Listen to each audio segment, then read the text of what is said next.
Hello, my name is Nathan, and recently I've been working on a project with several other developers to optimize a service for full-scale web deployment, trying to increase the amount of requests per second the server itself can handle, and more recently optimizing the database and finding out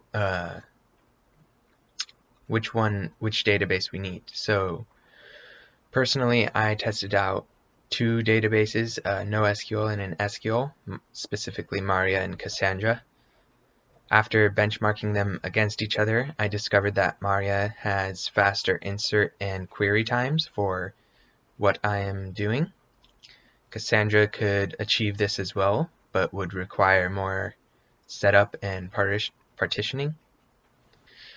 So I was trying to get it to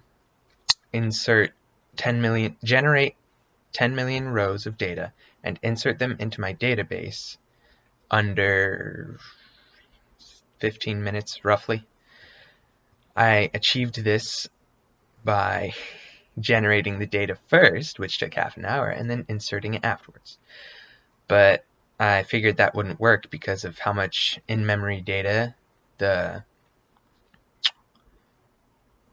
way I was writing the file, it had a giant chunk of in-memory data every time I generated it. So this wouldn't do for testing, as we want to regenerate the test data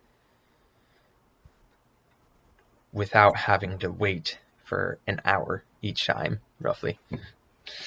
So after looking around on the web a bit, I found out about piping.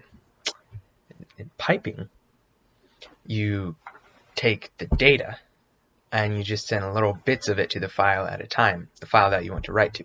So you can generate some data and then pipe it to the file, and then generate some more data and pipe it to the file. That way you don't have a giant stack of memory being taken up by data because of the way that node works. So after figuring out how to store my data quickly, or write it to a file quickly with Node, I then proceeded to write the correct queries to insert into MariaDB. And yeah, that's about it.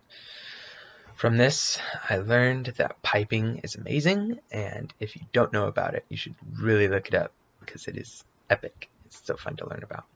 And that's all. See you later.